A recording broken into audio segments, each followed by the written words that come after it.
조갑제 TV 시청자 여러분 안녕하십니까. 마이크 펜스 미국 대통령이 9일 올림픽 개회식 직전에 평창 용평 리조트에서 열린 리셉션에서 김영남 북한 최고인민회의 상임위원장과 한 테이블에 앉는 것을 거부하고 나가버렸다고 합니다. 그런데 이 자리를 헤드 테이블인데 헤드 테이블에 김영남이하고 이 북한 정권이죠. 북한 정권의 김영남이하고 아베 수상 그리고 유엔 사무총장 그리고 중국 특별대표 그리고 미국 부통령을 같은 자리에 배치를 했답니다. 여기에 불만이 있는 펜스 부통령이 또 같은 자리에 앉아서 김영남과 악수하거나 대화를 나누기 싫어서 나가버렸다. 이것은 일종의 외교적 참사다. 이렇게 조선닷컴은 보도를 했는데 이 청와대 측에서는 펜스 부통령은 원래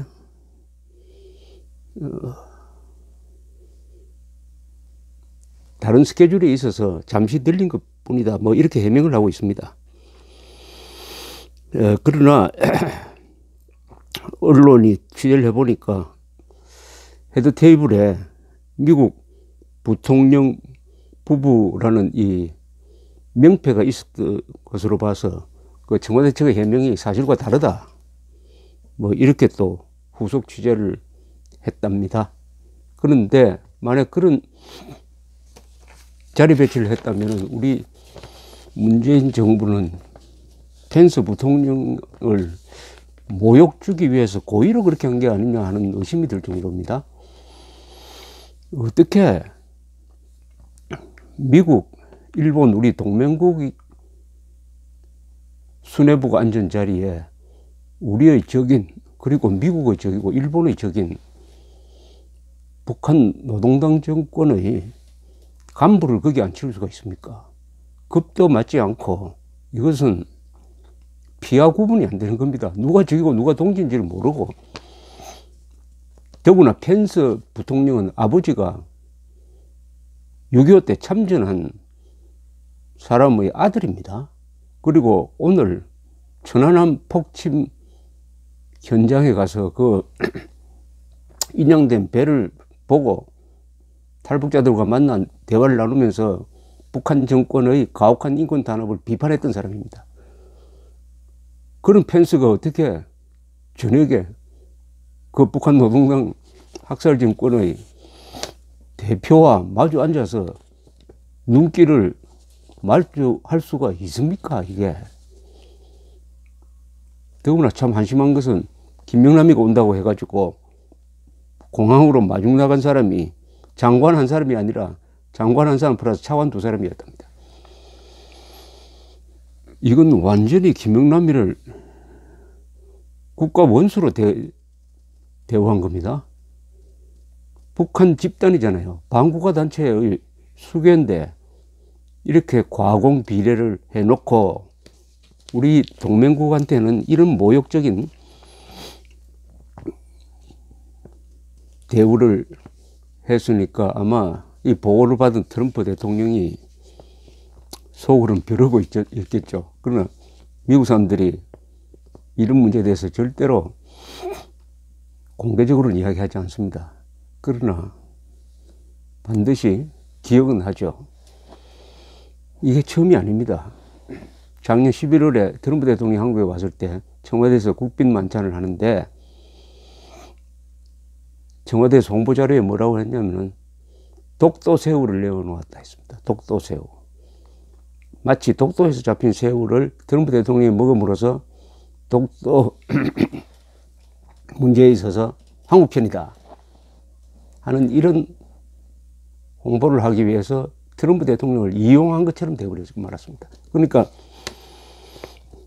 일본 측에서 지금 북핵 위기에서 한미일이 공조를 해야 될 마당에 이렇게 한일 간을 미국과 일본 협력 관계를 해치는 그런 걸 할 수 있느냐 해가지고 항의를 했습니다. 그리고 이때 트럼프 대통령에게 문재인 대통령이 소개한 종군 위안부 할머니 이용수 할머니는 성주 출신인데 사드 배치에 공개적으로 반대한 사람입니다. 공개적으로 반대한 그 연설 동영상을 보면은 미국 XX라는 이야기도 합니다. 여기 입에 담지 못할 욕을 퍼부은 사람입니다. 반미적 시위 참여자죠. 그런 사람을 어떻게 트럼프 대통령한테 소개를 합니까? 트럼프 대통령이 나중에는 보고를 받았겠죠. 그것도 속으로 아마 적어 놓고 있을 것입니다. 로버트 게이츠라는 미국 국방장관이 있었습니다. 2007년에 11월에 한국을 방문했습니다. 그때 노무현 대통령을 만났습니다. 노무현 대통령이 게이츠 국방장관에게 이렇게 이야기했다고 게이츠의 회고록에 적혀 있습니다. 동북아시아에서 평화를 위협하는 것은 미국이다. 이렇게 국방장관 앞에서 이야기를 했답니다. 회고록에서 뭐라고 적었느냐? A little crazy라고 했습니다. 약간 돈 사람 같다고. 요렇게 언젠가는 트럼프가 회고록을 내면은 문재인 대통령한테 뭐라고 적을지 모르겠습니다. 더구나 문재인 대통령은 오늘 한정 중국 특별대표를 접견하는 자리에서 이제 북한이 남북대화에 적극적이다. 이 남북대화를 북미대화로 이어나가도록 중국이 협조해달라 이런 이야기를 했습니다. 이것도 잘못된 이야기입니다. 그것은 중국에게 부탁하는 게 아니죠. 그런 이야기는 미국한테 직접 해야죠. 직접 했겠죠. 어떻게 중국한테 그런 부탁을 할 수가 있습니까? 그리고 청와대 브리핑에 의하면은 문재인 대통령이 북미 대화라고 했다고 합니다. 북미 대화. 여러분 이거 맞습니까? 미북 대화가 맞는 거 아닙니까? 어떻게 우리의 적을 우리의 동맹국보다 앞세우는 북미 대화라고 할 수가 있습니까? 북미 대화는 안 되죠. 미북이라고 해야죠. 미북. 북이라고 할 때 그게 북한 주민이 아닙니다. 북한 노동당 정권 아닙니까?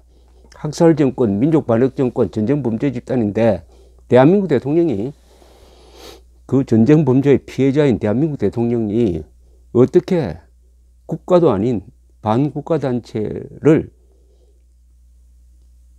우리의 동맹국보다 앞세워가지고 북미라는 표현을 쓸 수가 있습니까? 오늘 있었던 일을 종합하면은 문재인 정부의 외교 정책은 목표가 한미 동맹을 균열시키든지 무력화시키는 게 아닐까 하는 생각까지 갖게 합니다. 만약 문재인 대통령한테 외교에 영향을 미치는 그룹 중에 주사파가 있다고 한다면은, 김일성주의자가 있다고 한다면은, 주사파 김일성주의자들의 최종 목표는 한미동맹 해체입니다. 이해가 갑니다. 문재인 대통령이 그런 주사파 그룹으로부터 영향을 받는지 안 받는지는 확인할 수 없지만은 드러난 걸로만 보면은 그런 의심이 간다 이거죠. 오늘 있었던 일, 김명남이한테는 장관, 차관 그 둘이가 나가서 환영을 하면서 북한에서 귀한 손님이 왔다는 말을 합니다. 민족 반역자 김일성으로부터 참화를 당한 대한민국의 장관이 그 손녀를 귀한 손님이라고 할 수 있습니까? 이스라엘 장관이 히틀러의 손자가 있다면은 뭐 없지만은 귀한 손님이라고 했다가 어떻게 되겠습니까? 그리고 북미라는 표현, 그리고 펜스 부통령에 대한 모욕적인 자리 배치, 이것이 오늘 하루에 일어난 일입니다. 문재인 정권의 목표는 한미동맹 해체냐, 주한미군 철수냐 하는 심각한 의문을 던지게 하는 일이 오늘 몇 번 있었습니다. 걱정됩니다. 감사합니다.